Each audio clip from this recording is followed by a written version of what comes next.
శ్రీమాత్రే నమః. అందరికీ అమ్మవారి ఆశీస్సులు ఎప్పుడూ ఉండాలని మనస్ఫూర్తిగా ఆ తల్లిని వేడుకుంటూ మౌని అమావాస్య. ఈ అమావాస్య చాలా ప్రత్యేకమైనదిగా పురాణాలు చెబుతున్నాయి. మౌని అంటే సంస్కృతంలో మౌనంగా ఉండడం. ఈ రోజున మౌన దీక్ష తప్పకుండా పాటించాలి. అంటే అనవసరంగా ఎవరితోనూ ఎక్కువగా మాట్లాడకుండా ఉండి ఈరోజు పూర్తిగా దైవారాధన చేసుకోవడం వలన విశేషించి దైవానుగ్రహం చాలా ఎక్కువగా ఉంటుంది. విశేషించి ఈ రోజున నరసింహస్వామి వారి యొక్క ఆరాధన, స్వామివారి యొక్క కథలు, అలాగే స్వామివారి యొక్క నామస్మరణ చేయడం వలన అమావాస్య నాడు ఏర్పడేటటువంటి కొన్ని దుష్ట శక్తుల నుండి మనం తప్పకుండా తప్పించుకోగలమండి. మరి ఈ రోజున స్వామివారి గురించి కొన్ని కథలను విని స్వామి అనుగ్రహాన్ని మరి ఆ కథలేమిటో ఇప్పుడు మనం వివరంగా తెలుసుకుందాం.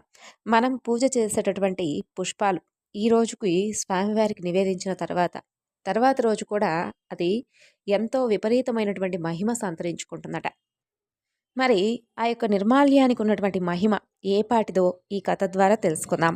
పూర్వం చంద్రవంశపు రాజులలో శంతనుడు అని ఒక రాజు ఉండేవాడు. అతను దాన ధర్మాలకు, దైవభక్తికి ఎంతో చక్కగా పేరు పొందినవాడు. బల పరాక్రమాలకు, అలాగే మంచి పరిపాలనకు గొప్ప పేరు పొందుతాడు. అతని మంచితనానికి బహుమతిగా ఇంద్రుడు అతన్ని మెచ్చి అతనికి ఒక మంచి రథాన్ని ఇస్తాడు. మంచి రోజు చూసి దానిని అధిరోహించాలనుకుంటాడు శంతనుడు. ఇక దానిని రథశాలలో ఉంచుతాడు. శంతనుడు నారదముని యొక్క ముఖత నరసింహస్వామి వారి యొక్క మహిమ గురించి తెలుసుకొని స్వామివారిని భక్తి శ్రద్ధలతో చక్కగా ఆరాధిస్తూ ఉండేవాడు. అయితే ఒకనాడు ఉదయకాలం ముహూర్తం బాగుందని చెప్పి ఒక దైవజ్ఞుడు చెప్పగా దేవదత్తమైనటువంటి ఆ యొక్క దివ్యరథం ఎప్పుడు ఎక్కుతానా అనేటటువంటి ఆశతో ఉన్నవాడు కాబట్టి ఆ శంతనుడు త్వరగా స్వామివారి పూజ చేసేసి బయటకు వస్తాడు. రథశాలకు వెళ్ళి ఆ రథాన్ని బయటకు తెప్పిస్తాడు. చుట్టూ కూడా ముమ్మారు ప్రదక్షిణ నమస్కారం చేసి ఆ రథం ఎక్కుతాడు. అయితే ఏం లాభం, ఆ రథం అంగుళం మేరైనా కూడా నడవదు. ఇక తెల్లముఖంతో కిందకి దిగుతాడు శంతనుడు. రథకారులను రప్పించి ఏమిటి లోపం చూడండి అని చెప్పి ఆత్రంగా అడుగుతాడు. వాళ్ళు కూడా చాలా దీక్షగా చూసి ఎటువంటి లోపం లేదు ప్రభు అని చెప్పి శంతనుడితో చెబుతారు. ఇక దానిని నడపమని చెబుతాడు.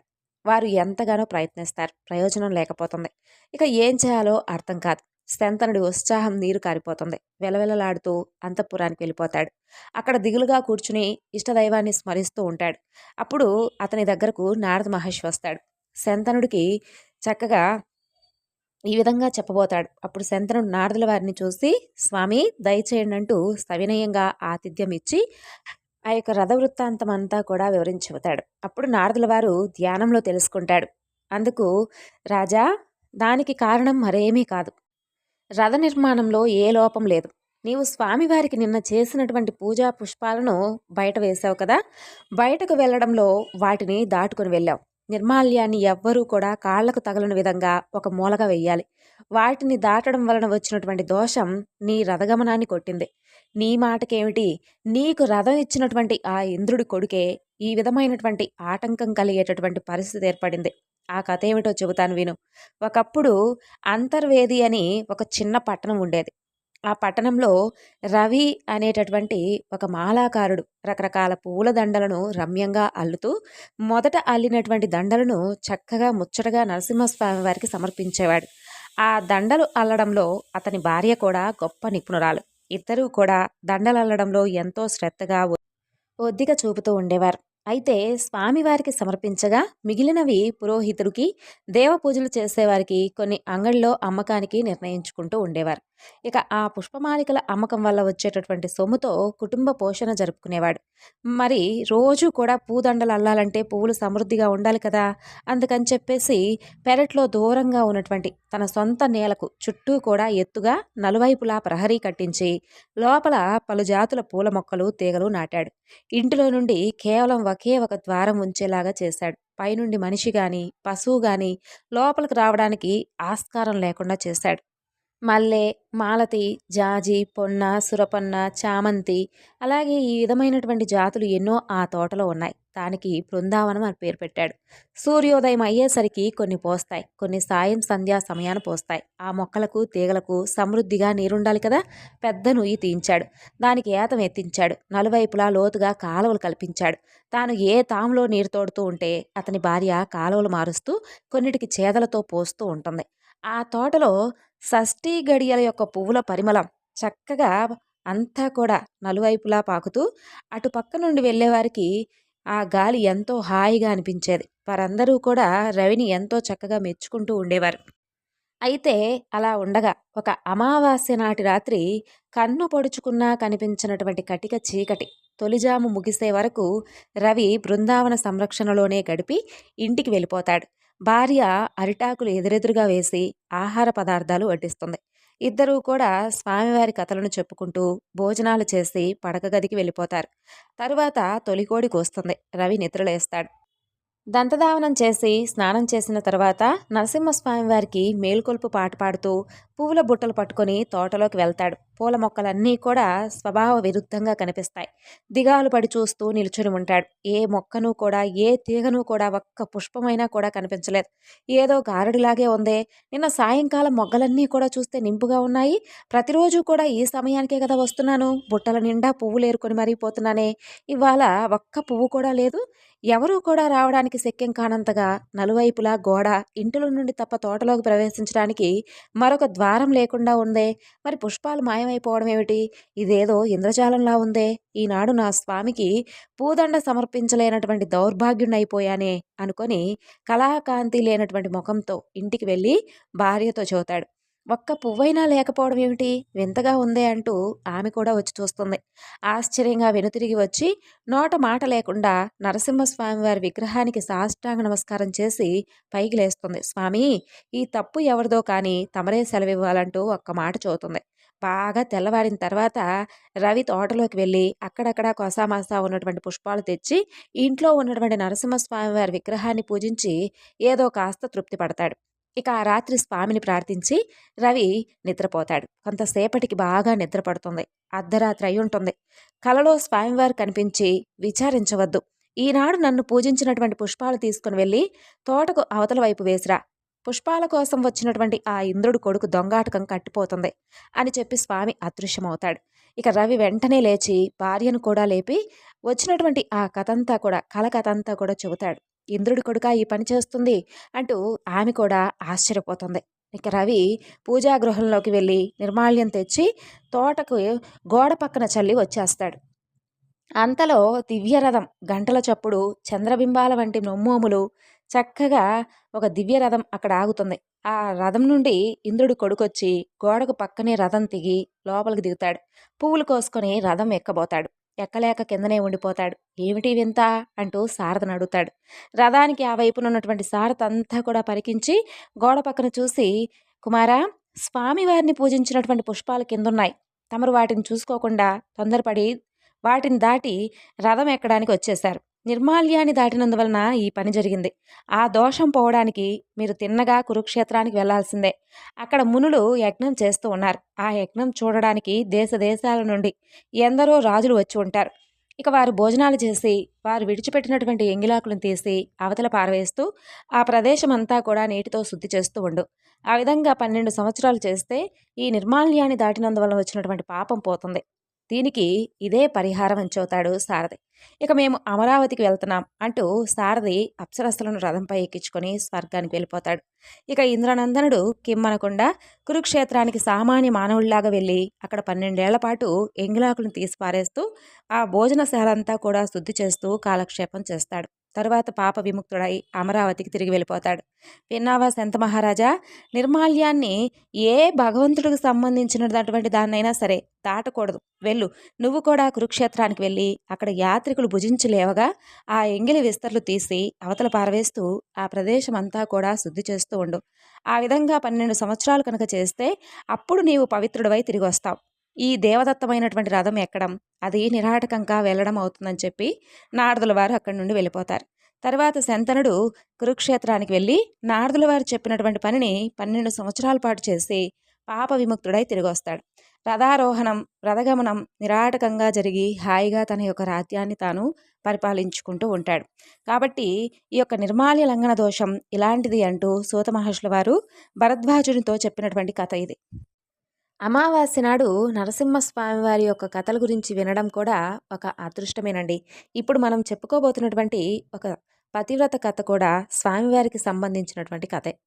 ఈ కథను కూడా భక్తి శ్రద్ధలతో ఆలకించండి. పూర్వం మధ్య దేశంలో నందిగ్రామం అనే ఒక గ్రామం ఉండేది. దానిలో నివసిస్తున్నటువంటి బ్రాహ్మణుడు సద్గృహస్థు. వేదాలను, శాస్త్రాలను వల్లించడమే కాకుండా అవి చెప్పినటువంటి ధర్మాలను యథాశక్తిగా ఆచరణలో చూపిస్తున్నటువంటి గొప్ప కర్మిష్టి. అలాగే నిత్యాగ్నిహోత్రి. అతిథులను, అభాగ్యులను ఆదరిస్తూ వారిని నరసింహస్వామి వారిగానే చూసుకుంటూ భక్తితో ఆరాధిస్తూ ఉండేటటువంటి జ్ఞాని. అతని పేరు కశ్యపుడు. అతని ఇల్లాలు అతనికి తగినటువంటి గొప్ప బుద్ధిమంతురాలు. అలాగే ఆచారానికి ఆమె పెట్టింది పేరు. పతినే దైవంగా భావిస్తూ పతిసేవ తప్పక ఇక ఏ పనిలో కూడా సోమరితనం లేకుండా ప్రతి ఆజ్ఞకు కూడా కట్టుబడి ఇంటిని పాలసముద్రంగా చేస్తున్నటువంటి గృహలక్ష్మి. ఆ ఇల్లాలి పేరు సావిత్రి. నంది గ్రామానికి ఆమడ దూరంలో ఒక చిన్న గ్రామం ఉండేది. ఆ గ్రామంలో యజ్ఞశర్మ అనేటటువంటి ఒక బ్రాహ్మణుడు నివసిస్తూ ఉండేవాడు. అతను బాగా చదువుకోకపోయినా కానీ పురోహిత వృత్తికి తగినటువంటి స్మార్త ప్రక్రియ చేయించడానికి తగినంత చదువు కలవాడు. ఆ ఇంట ఈ ఇంట పొరుగు ఊళ్ళల్లో నోములు వ్రతాలు చేసుకుంటూ వాటితో వచ్చేటటువంటి బియ్యము పిండి తీసుకొచ్చి భార్యకి ఇస్తూ కాలం వెళ్ళపిస్తూ ఉంటాడు. ఇక చెప్పవలసి వస్తే భేదవాడనే చెప్పుకోవాలి. అతని భార్య పేరు రోహిణి. ఆమె సర్వ శుభలక్షణాలు కలిగినటువంటి బుద్ధిమంతురాలు. ఏ దశలోనూ పతికి వ్యతిరేకంగా మాట్లాడి ఎరుగినటువంటి సాధ్వి. పతి సేవే గృహ జీవనానికి నావా అనేటటువంటి త్రికరణ శుద్ధిగా నమ్మి ఆ విధంగా నడుచుకుంటున్నటువంటి ఇల్లాలు. ఆ దంపతులకు కలగక ఒక కుమారుడు కలుగుతాడు. అతనికి యజ్ఞశర్మ జాతకర్మ నామకరణం అన్నీ కూడా సక్రమంగా చేసి దేవశర్మ అని పేరు పెడతాడు. ఆ పిల్లవాడు చక్కగా పెరిగి 5 సంవత్సరాలు రాగానే అక్షరాభ్యాసం, 7 ఏళ్లు రాగానే ఉపనయనం చేస్తాడు. ఆకస్మికంగా యజ్ఞశర్మ కన్నుమూస్తాడు. కొడుకు, తల్లి అనాథ జీవులవుతారు. ఇక కొడుకు తన తల్లిని ఓదార్చి వారిని వీరిని దారిపత్తం యాచించి కాశీ, గయా, ప్రయాగ ఇలా మొదలైనటువంటి పుణ్యక్షేత్రాలకు వెళ్తాడు. తండ్రికి యథావిధిగా పారలౌకిక క్రియాకాండ నిర్వహిస్తాడు. అలాగే దేశాటనం చేసి చేసి ఈ నంది గ్రామానికి వచ్చి అక్కడ ఊరి వెలుపల ఒక దేవాలయంలో ఉంటూ జపం తపం చేస్తూ ఉంటాడు. అనుష్ఠానం అయ్యాక గ్రామంలోకి వెళ్ళి ఏ ఇల్లాలో ఆదరించి పెట్టినటువంటి భిక్షాన్నంతో ఆకలి చిచ్చును అణుచుకుంటూ ఆలయానికి పక్కగా ఉన్నటువంటి చెరువు నీటితో దప్పిక తీర్చుకుంటూ కాలక్షేపం చేస్తూ ఉంటాడు. అలా తదేక దీక్షగా జపతపాలను సాగిస్తూ ఉంటాడు. అయితే ఒకనాడు చెరువులో స్నానం చేసి ఆలయం ఆవరణలో ఉన్నటువంటి ఒక చెట్టు కింద కట్టుబట్ట ఆరవేసి జపానికి కూర్చుంటాడు. అంతలో ఆరినటువంటి ఆ బట్ట మీద రెట్టలు పడతాయి. ఏమిటా అని పైకి చూస్తాడు. కొమ్మ మీద తెల్లని కొంగ, నల్లని కాకి కోపంతో బెదరగొడుతూ చూస్తాడు అతను. ఆ కోప దృష్టికి కొంగ, కాకి అక్కడికక్కడే చచ్చి కింద పడిపోతాయి. బట్ట మీద రెట్ట వేసినందుకు చచ్చాయి, చావని అంటూ మొదట సంతోషిస్తాడు. కానీ క్షణకాలం అయ్యాక అయ్యయ్యో, నోరెరగనటువంటి పక్షులు నా యొక్క కోపాగ్నికి ఆహుతైపోయాయే అనుకుంటూ విచారిస్తాడు. ఇక ఒక కర్రను తెచ్చి ఆ రెండింటినీ కూడా దూరంగా పారజిమ్మి చెరువులో కట్టుబట్టను శుద్ధి చేసి స్నానం చేసి ఆలయానికి వస్తాడు. తరువాత మిట్ట మధ్యాహ్నం అవుతుంది. భిక్షాటనానికి గ్రామంలోకి వెళ్తాడు. సరాసరి ఈ కశ్యపుని యొక్క ఇంటి ముందుకు వెళ్ళి భవతి భిక్షాందేహి అంటూ పెద్దగా కేక వేస్తాడు. అదే సమయంలో కశ్యపుడు ఊరి నుండి ఇంటికి వచ్చి లోపలికెళ్తాడు. సావిత్రి భిక్షకుడి యొక్క కేక వినదే కాని పతికి సేవ చేయకుండా ఏ పని చేయనటువంటి పతివ్రత రత్నం. కాబట్టి దేవశర్మకు ఆహారం పెట్టలేకపోతుంది. పతికి స్నానం, భోజనం ఇవన్నీ కూడా సక్రమంగా జరిపి ఆయన నిద్రించిన తరువాత ఒక విస్తర్లో ఆహార పదార్థాలు తీసుకొనొచ్చి ఇవిగో తీసుకోవడుగా అంటూ ఆదరంగా అంటుంది. అప్పుడు ఆ దేవశర్మ, నేనెప్పుడో వచ్చి అన్నం అడిగానమ్మా, మరి ఇంతసేపు నీ వాకిటి ముందు నన్ను నిలబెట్టావు, ఇప్పుడు అన్నం తీసుకొని వస్తావా అంటూ దేవశర్మ రోషంతో మండిపడిపోతాడు. ఇక ఆ ఇల్లాలను కాల్చేస్తాను చూడన్నంతగా చురచుర చూస్తూ ఉంటాడు. తాను గొప్ప తపశ్శక్తి కలవాడినని చెప్పేసి ఆయనకు బాగా గర్వం. ఇక అమాయకురాలైనటువంటి ఆ సావిత్రి పరమ పతివ్రత. అతని చూపులకి ఏమాత్రం జగ్గకుండా, ఏమయ్యా, నేనేమైనా కొంగనో కాకినో అనుకున్నావటయ్యా, నేను కొంగను కాకిని కాను. నీ యొక్క కరకర చూపులకు నేను కాలిపోయి చావడానికి. ఇదిగో తీసుకో భిక్ష అంటూ చిన్నగా నవ్వి హేళనగా ఆ మాటలంటుంది. ఆ మాటకు దేవశర్మ గతుక్కుమంటాడు. ఎక్కడో ఊరి వెలుపల చెట్టు కింద జరిగినటువంటి విషయం ఇంట్లో ఉన్నటువంటి ఈ స్త్రీకి ఎలా తెలిసింది? ఈ యొక్క పరోక్ష విషయజ్ఞానం ఈ ఆడదానికి ఎలా వచ్చింది? ఈ ప్రశ్నతో అతనికి ఉన్నటువంటి ఆకలి మొత్తం అణిగిపోయి ఆశ్చర్యంతో తనములకలేస్తాడు. కిమ్మనకుండా ఆహార పదార్థాలు తీసుకుంటాడు. తల ఉంచుకొని తిన్నగా తన విడిదికి వస్తాడు. ఆకులు ఆహార పదార్థాలు కుమ్మరించి అన్నీ కలిపి ఒకసారి ఆహరిస్తాడు. తరువాత అతనికి సరైనటువంటి చైతన్యం లేదు. అలాగే చెయ్యి నోరు కడుక్కుంటాడు. ఎండ చల్లబడిన తర్వాత మరలా కశ్యపుడి ఇంటికొస్తాడు. అప్పటికి కశ్యపుడు నిద్రలేచి ఏదో కాస్త పని మీద బయటికి వెళ్ళిపోతాడు. సావిత్రి పురాణ కథలేవో చదువుకుంటూ చక్కగా తీరుబాటుగా కూర్చొనుంటుంది.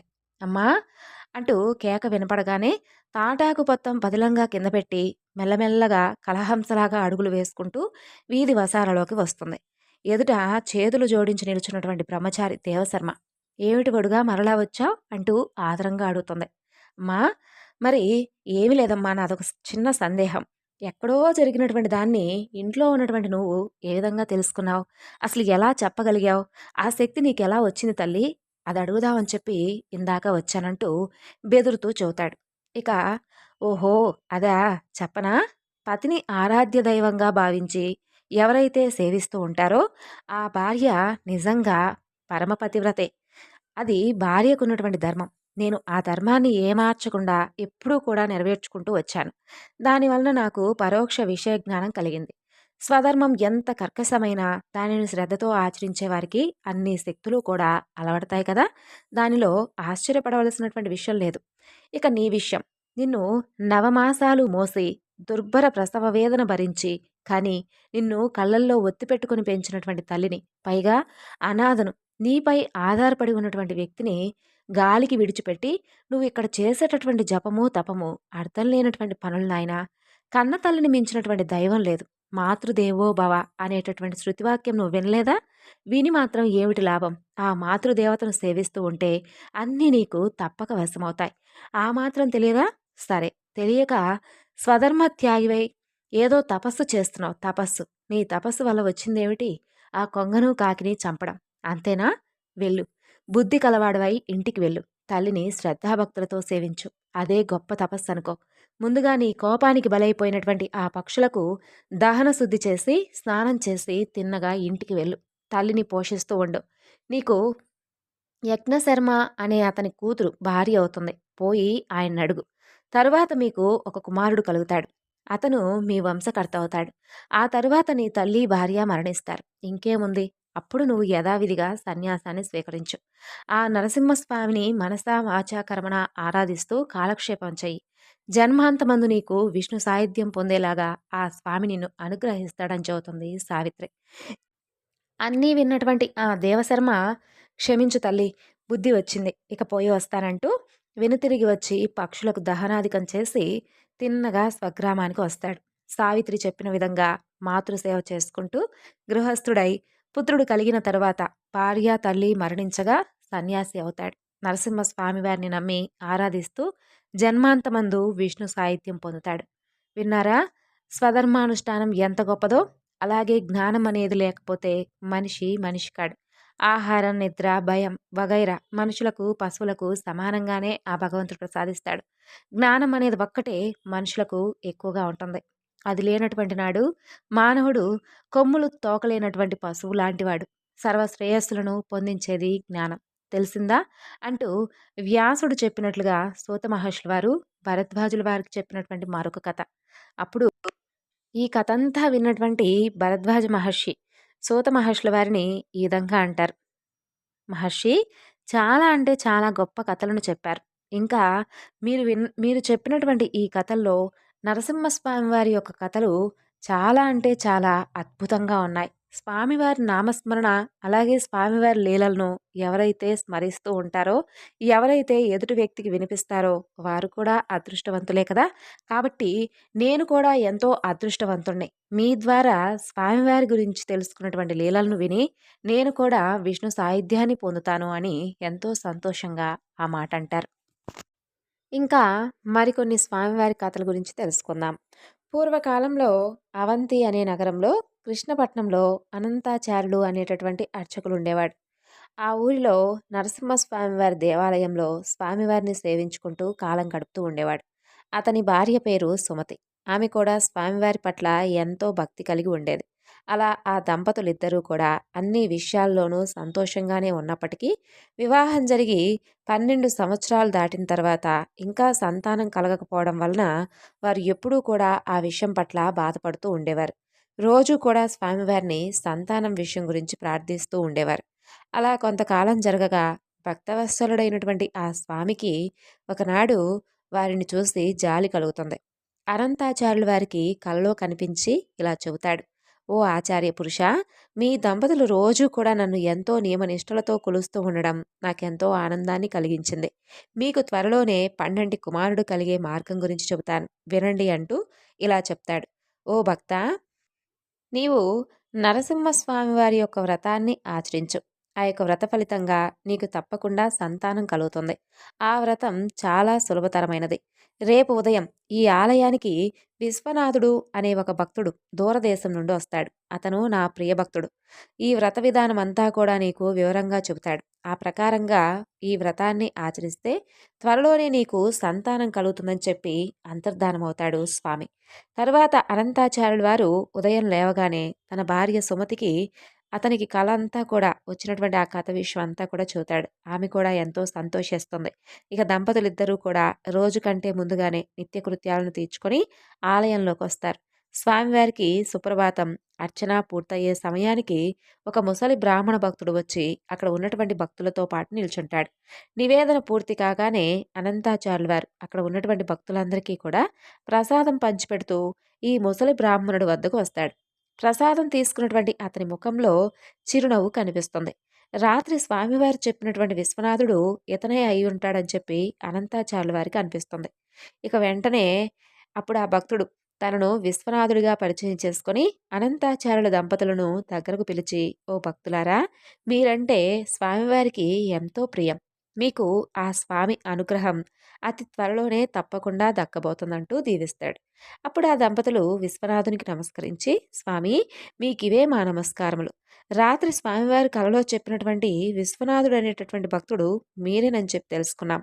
మా యందు దయ ఉంచి నరసింహస్వామి వారి యొక్క వ్రత విధానం గురించి వివరంగా చెప్పవలసిందంటూ వేడుకుంటారు. అప్పుడు విశ్వనాథుడు ఆ దంపతులతో ఈ విధంగా చెబుతాడు. నాయనలారా, తప్పకుండా చెబుతాను. ఇదంతా కూడా స్వామివారి అనుగ్రహమే తప్ప మరొకటి కాదు. నరసింహ స్వామివారి అనుగ్రహంతో నేను ఈ వ్రత విధానం గురించి మీకు చెప్పగలుగుతున్నాను. కాబట్టి సావధానంగా వినండి అంటూ నరసింహస్వామి వారి యొక్క వ్రత విధానం గురించి ఈ విధంగా చెప్తాడు. ఓ భక్తులారా! శ్రీ నరసింహస్వామి వారి యొక్క వ్రతం ఎంతో మహిమాన్వితమైనది. నియమ నిష్ఠతో ఈ వ్రతాన్ని ఆచరించిన వారికి సర్వశుభాలు చేకూరుతాయి. ఎటువంటి అనారోగ్యమైన ఇట్టే మాయమవుతుంది. ఎటువంటి శత్రుభయం కానీ, మానసిక సమస్యలు కానీ, శరీర బాధలు కానీ, గ్రహ పీడలు కానీ, ఎంతటివైనా కానీ ఈ వ్రతాన్ని ఆచరించిన వెంటనే తొలగిపోతాయి. ఈ వ్రతాన్ని ఆచరించిన వెంటనే సర్వశుభాలు కలిగి తరువాత ధనధాన్యాలు లభిస్తాయి. ఈ వ్రతాన్ని ఏ నెలలోనైనా, ఏ రోజైనా సరే తిథి, వార, నక్షత్రాలతో సంబంధం లేకుండా ఆచరించవచ్చు. లక్ష్మీ నరసింహస్వామి వారి యొక్క పటాన్ని ఎదురుగా ఉంచుకొని ముందుగా గణపతిని పూజించి తరువాత కలశారాధన చేసి స్వామివారికి షోడశోపచార పూజ చెయ్యాలి. ఆ తరువాత స్వామివారి కథల గురించి చెప్పుకోవాలి. చక్కెర కలిపినటువంటి గోధుమ రవ్వ కానీ, లేదంటే పులిహోరను కానీ స్వామివారికి నివేదిస్తే చాలా శ్రేష్టం. ఈ వ్రతం ముఖ్యంగా మాఘమాసం, వైశాఖ మాసం, కార్తీక మాసం, మార్గశిర మాసాల యందు కానీ, దశమి, ఏకాదశి, పౌర్ణమి తిథుల యందు కానీ చక్కగా ఈ వ్రతాన్ని ఆచరించుకుంటే ఇంకా ఎక్కువ ఫలదాయకం. ఈ వ్రతం ఏ ఇంట్లో ఆచరిస్తే ఆ కుటుంబ సభ్యులందరికీ కూడా, కథలను విన్నవారికి కూడా, ప్రసాదం స్వీకరించిన వారికి సైతం సకల శుభాలు కలుగుతాయి. ఇంకా దేవాలయాలు యందు దేవాలయముల యందు ఆచరిస్తే ఆ గ్రామానికే కాకుండా చుట్టుపక్కల ఉన్నటువంటి గ్రామముల యందు ఉన్నటువంటి ప్రజలందరికీ కూడా ఎంతో శుభప్రదం. చక్కని వర్షాలు కురిసి పాడి పంటలు సమృద్ధిగా పండుతాయి. వ్యాపారస్తులకు ఎంతో చక్కగా లాభం పొందుతారు. విద్యను అభ్యసించే వారికి మంచి ఉద్యోగం వస్తుంది. కన్యలకు మంచి వరులతో వివాహం జరుగుతుంది. స్త్రీలందరూ కూడా కలకాలం సుమంగళీమణులుగా ఉంటారు. ఆ గ్రామంలో ఉన్నటువంటి ప్రజలందరికీ కూడా సర్వ శుభాలు చేకూరుతాయని చెబుతాడు. కాబట్టి ఈ వ్రతాన్ని మీ దంపతులిద్దరూ కూడా చక్కగా ఆచరించుకొని స్వామివారి అనుగ్రహంతో చక్కని సంతానాన్ని పొందడం చూతాడు. అప్పుడు అనంతాచార్యుల వారి దంపతులు విశ్వనాథుడితో ఇలా అంటారు, స్వామి మీరు ఎక్కడి నుండో వచ్చారో ఏమో మాకైతే తెలియదు కానీ వయసులో మాత్రం మాకు తండ్రిలా ఉన్నారు. దయచేసి ఆ యొక్క వ్రతాన్ని మా చేతుల మీదుగా చేపించి చక్కగా ఆ వ్రత విధానంతా ఆచరించిన తర్వాత మమ్మల్ని ధన్యులను చేసి ఆ తర్వాత వెళ్ళండి అని చెప్పి ఆ దంపతులు ప్రార్థిస్తారు.